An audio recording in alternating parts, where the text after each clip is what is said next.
Hey guys, welcome to episode 15, day 14 of my 30-day Spartan Fit Challenge. Today was an active restoration day, although I'll be honest, I did do a CrossFit intro class this morning. I probably should have taken the day off. My hip flexor is incredibly tight today after my long run yesterday, but I keep telling myself I'm going to join this gym, and they offered a free intro class and a free 1 hour class, so I decided I'm gonna go do it, and I did, and it was awesome. So I highly recommend taking advantage of these active restoration days.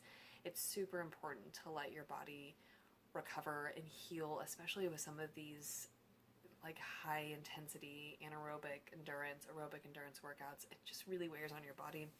So definitely take advantage of active restoration days when you can. And with that said, what today's video is going to be covering is my nightly stretching routine. So as I've mentioned, I do dynamic stretches at the beginning of every workout, whether it be running or weightlifting. They are different, but I still do some form of stretching. And then I do my cool down stretching, just 10 to 12 minutes of static stretching, and I do the same one after a run and after weights, and I just do full body. And then to go along with that, usually every night, there are some nights where I won't do it, but usually every night I do foam rolling, and I have like a lacrosse ball and a peanut, and I just kind of get into the soft tissue and loosen up the parts of my body that tend to get really tight. And for me, that's my hip flexors, so I'll do a lot of glute, low back, IT band rollouts, and also hip flexor, quad, hamstring type stretches, because that for me is just the part of my body that gets really tight. So yeah, that's the plan for today's episode, to show you my nightly stretching routine. Okay, so the first thing that I do is I take this a lacrosse ball, and I will lay down on my stomach and put this and roll it around into the corners of my hips. And then I'll do that until I feel a twinge of pain. And when I feel that twinge of pain, I will just kind of sit there and let it release. Let it do its thing. I usually do 1 minute to 2 on each side. And again, I'm just kind of rolling it around, digging it into the soft tissue until I feel like, oh, okay, that hurts, and sit there and let it release. It's kind of hard to show on the video, so I just let you know that's the first thing that after I have used the lacrosse ball to kind of get in there, I'll then take my foam roller, and I will roll each quad individually. So I'll start with my right side, and I do a full minute of rolling out on my right side, and then I'll switch over and do my left side a full minute, and then I do both of my legs for a full minute. And while I'm doing that, I'm also trying to get up into my hips as well, just to kind of keep that release going. So foam roll, so lacrosse ball, then the foam roll, and then I get into the stretch, because at that point I feel like everything's kind of loosened up, blood's flowing a little bit more, so then I can get into a bit of a deeper stretch and it not be as painful, I guess. So I'll show you the stretch that I do right after I do these two. So you guys have seen this stretch before in one of my previous videos, my burpee video. It's one of the daily stretches you should be doing in order to become more efficient at burpees. It's called the chair stretch, and it involves a chair or a couch. Actually, I think a lot of people call it the couch stretch, because it's something you can do very easily with your couch or a bench. So how I get into it is put one leg forward, the other one kind of rest your ankle on the back of the chair, front of the chair I mean, sit down. So as you can see, my foot is resting on the front of the chair, my hamstring is touching my calf, my front leg is at a 90-degree angle, and to kind of get deeper into the stretch, you push your pelvis slightly forward, and you'll really feel that stretch on the front of your quad, and then also your hip. And I'll sit here usually 1 to 2 minutes, probably 2 minutes tonight with how tight my hips are feeling. So 1 to 2 minutes on this side, and then switch and do 1 to 2 minutes on the other side. And again, I do this after I've done the lacrosse ball and the foam roller. All right, so now that I've done the front of my leg, I will move on to the back part of my leg. Again, I use lacrosse ball and the foam roller for this. So I'll usually start in my glutes. I'll take the ball, I'll sit on it, and I'll roll it around until I find those rough parts, those twinges of pain, and I'll sit on that and let it release. And then I'll take my foam roller, and I do it a little differently than most people. Something that I've read is the way that the tissues in our glutes are formed. It's actually better to perform the foam roller from side to side, like this. Just gets into the tissues a little bit better than what I see most people doing, which is foam roller like this, and it's more of a back and forth motion. So for me, I have found that when I do it side to side, it is a much deeper release. So something that I recommend if you are using the foam roller with your glutes. After I do my glutes, I move into hamstring. I don't use the lacrosse ball with my hamstrings. It's just the foam roller going back and forth. I'll turn my leg different ways, again, to kind of get to the different corners of the soft tissue and really work out all of that tightness. And then I also do my calves. Just with how much I've been running and stuff lately, they have been really tight. So I'll spend a good amount of time rolling these out as well.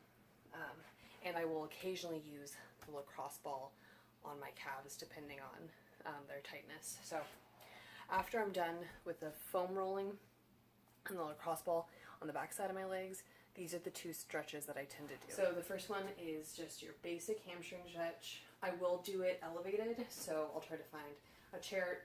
Sometimes something even higher may work a little bit better, but just basic hamstring stretch.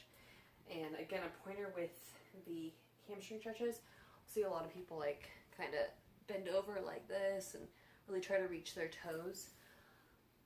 In order to get a deeper stretch with the hamstring, it's really important to keep your back straight and to push forward with your pelvis. So it's more of like an anterior tilt, and that's gonna really, you're gonna really feel this stretch a little bit better than doing one of these things. So I'll do 1 to 2 minutes on both my right leg and my left leg for this, depending on, again, my tightness. And then I will switch into a calf stretch. So this one, you just put the bottom part of your foot up against the wall, leg straight, and then facing the wall. In order to get deeper into the stretch, I just push my torso closer to the wall. And this really stretches out the whole back part of your calf. And as it starts to release and you're able to get deeper into the stretch, again, just push your torso, keeping your back straight, push your torso closer to the wall. And lastly, I will work on thoracic mobility as well as some lower back release. So I have this peanut. It's basically 2 lacrosse balls put together. I've actually seen people buy 2 lacrosse balls and just kind of duct tape them together. Probably a little cheaper to do it that way.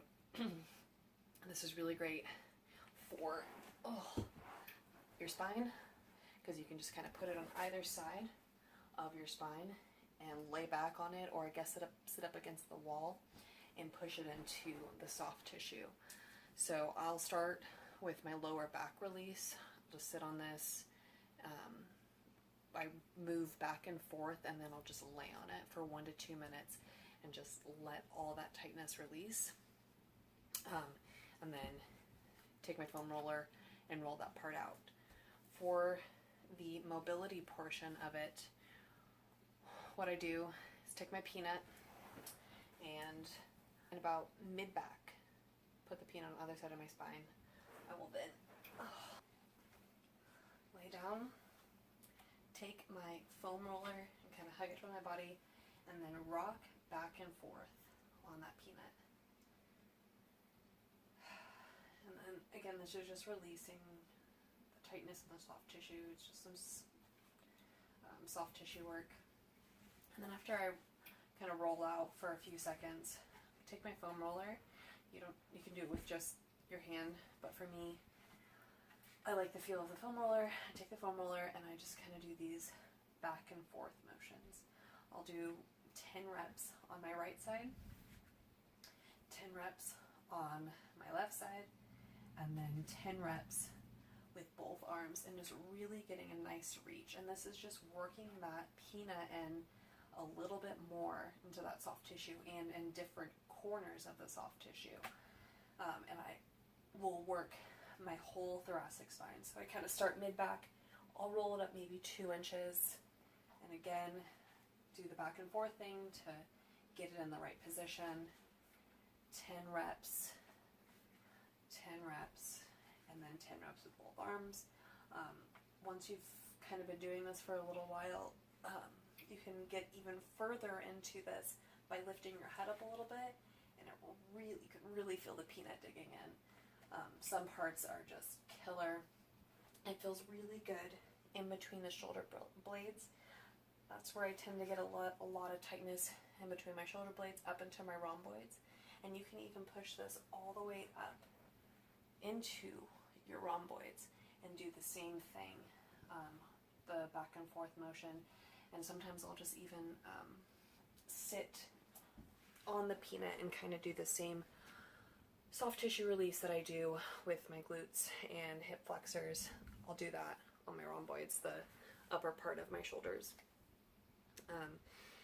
And then after I'm done doing that, I will do two upper body stretches, and I'll show you that. Okay, so the first upper body shoulder stretch that I do, I'm going to lay down on my stomach. I'm going to stick one arm straight out, parallel, and I'm going to rotate my torso by swinging the opposite leg, the opposite leg to the other side. And the goal is to rotate your upper body towards your back, so your front towards your back. And you can get a little bit further rotated by putting this arm kind of behind you. And I feel this in the front part of my shoulder and my chest. And I'll sit here for 1 to 2 minutes and then switch over and do the other side. The other upper body stretch that I do is just your basic arm across your chest with the opposite arm just kind of pulling it in towards you. And this is good for shoulder and also rear delt.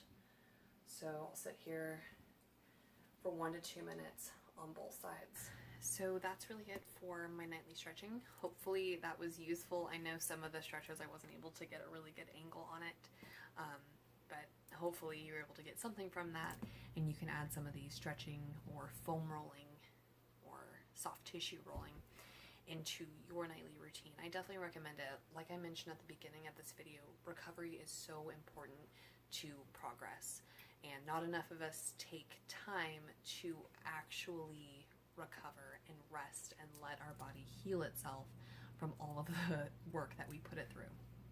So the more of this that we can do, the better. I'm a huge advocate for stretching. So that's it for today's episode. I will be back tomorrow.